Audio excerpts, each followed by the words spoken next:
Hey everybody, welcome back to the channel. Today we are talking about Homelab Security. If you are building a home lab or you've already had one running, this video is for you. So today we are going to cover how to keep your home lab safe, especially if you are going to be running bridge networking. So real quick before we jump in, this full presentation is linked in the description and comments. You can follow along, screenshot it, save it, whatever works for you.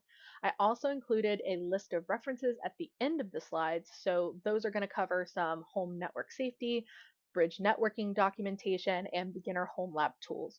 So no matter what your setup looks like, there is going to be something here for you today. All right, let's get into it. So first, what does bridged actually mean? When you set a VM to bridged mode, it shows up on your network like any other device. Your router gives it an IP address, your other devices can see it, it's real.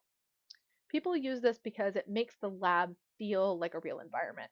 And for things like Active Directory or scene testing, you kind of need that, but there's a little bit of a catch. If something goes wrong on that VM, it's not going to be contained. It can reach other stuff.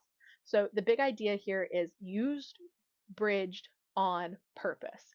Don't use it just because it was default. There are three ideas I want you to hold on to for this whole video. One, containment. Keep your mistakes inside the lab. Two, visibility.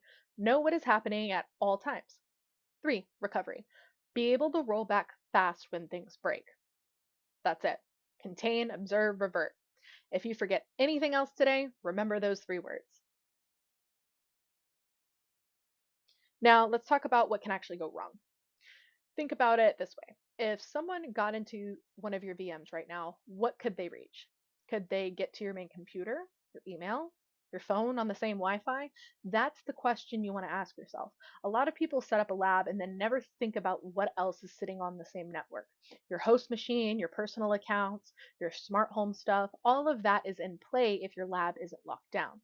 So the mindset shift here is simple. Think like an attacker. Look at your own setup and ask, what could I get to from this VM? So how do you put some walls up? The best option is VLAN and a separate network if you can do that just for labs. That gives you full control, but it does need a managed switch or a router that supports VLANs. Not everyone has that. A good middle ground is your guest Wi-Fi. A lot of routers already keep guest devices separate from the main network, which gives you some isolation without a complicated setup. Though at the bare minimum, if you can't segment at all, just know your network.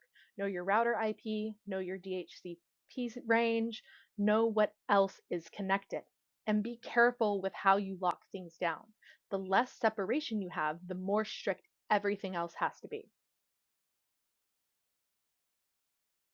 Not everything should be bridged. So let's keep this simple.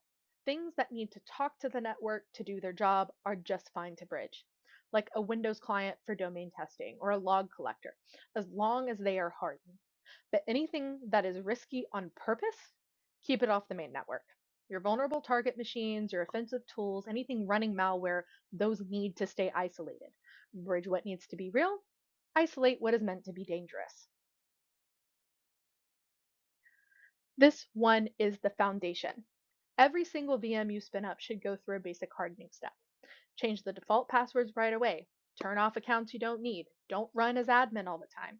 Patch the OS before you do anything else. And for God's sake, turn the firewall on. Leave it on. I know that sounds basic, but you'd be surprised how many people skip these steps because it's just a lab. Your lab is on your real network. That makes it real. The slide has the full checklist in the presentation. I'm not going to read every line to you here, but the short version is treat every VM like it matters, because on a bridge network, it does. If you are running Windows VMs, here are some quick wins. Keep Windows Defender firewall on, turn on automatic updates, then go turn off network discovery and file sharing. Those make your VM visible and reachable in ways you probably don't want. Also, keep RDP off unless you have a real reason. And if you do turn it on, lock it down tight. The details are all in the slides, so grab those from the description.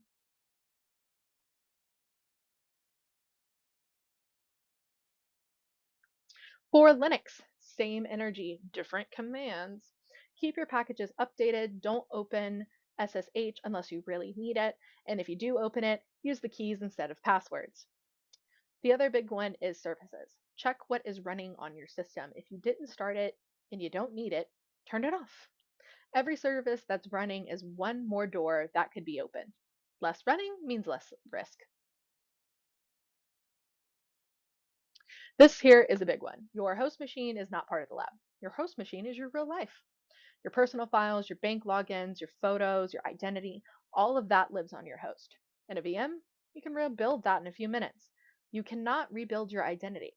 So keep the host updated, keep the firewalls on, turn on disk encryption, and do not put any risky tools on that host. Keep those inside VMs where they belong. Also, don't share folders between your host and VMs you don't trust, and don't store lab passwords in your personal password manager. Keep those worlds apart. The lab, again, is disposable and the host is not. Now, speaking of keeping those things separate, let's talk about features that can blur that line. Shared folders, clipboard sharing, drag and drop, USB pass through, all of those are nice for convenience, but every single one is a path that something bad can use to get from a VM to your host. On your risky VMs, turn all of that off. If you need to move a file, use a safer method. The presentation has a few options listed, but the point is don't leave doors open between your host and a very dangerous VM. Now, this one is where I see beginners get burned the most. Do not sign into your personal email inside a lab VM. Do not log into your cloud storage. Do not reuse passwords from your real accounts, and do not install your real password manager in there. If that VM gets compromised, whatever you logged into is now exposed. And all it takes is one session, one saved password, one synced account. So instead, make lab only logins. Use a naming pattern that keeps things clear. Give your VMs names that tell you they are lab machines. And if you need a password manager in the lab, set up a separate one. One compromised VM with your real credentials is a game over. Now, bridge networking means your VM is on your local network. That's the trade off we talked about. And for lab purposes, that's fine if you manage it right. But do not take it further. Do not port forward lab services to the internet. No, let me just test this real quick with a public facing RDP session, okay? It is never temporary. Attackers will find their way in faster than you think. So if you can reach your lab from the outside, use a VPN. That's it. Okay. If you're at the point where you want to test malware, that's great. And there's a hard line here. No bridge networking, no shared files, no clipboard. Snapshot before you start and revert the second you are done. And if you are newer to home labs, I want to be real with you. Malware testing is not where you start, okay? Start with the defensive side. Build a SIEM, practice monitoring and hardening. Learn containment first. Then, when you're ready, the offensive side will make a lot more sense. Now, snapshots and backups are your safety net. Before you make a big change, take a snapshot.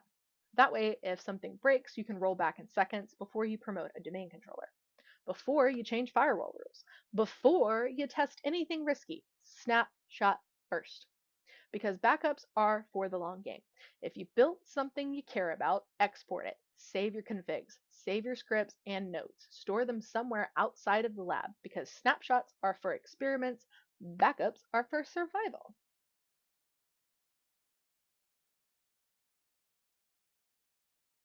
Now, monitoring is where the lab becomes real training.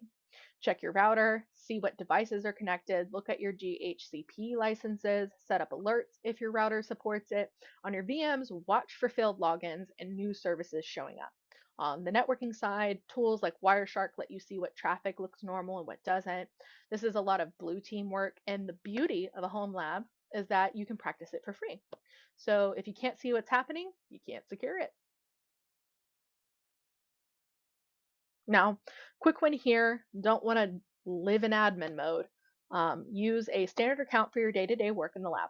Only set up and step up when you need it. Okay. And when you're done, log out. If you're running an AD lab, make a separate domain admin account. Don't use it for regular tasks. This habit will really carry over into the real world too. So make sure you keep that as a good one. Now, the presentation has a full list of common home lab mistakes. I'm not really going to walk through every single one, but I want to call out a few. Bridging everything with no plan, turning off the firewall because something broke, leaving default passwords, reusing personal credentials in lab. If you've done any of these, no judgment, okay? No judgment, y'all. But please fix them now. That's the whole point. That's it. Okay. Now, the recap slide is your cheat sheet.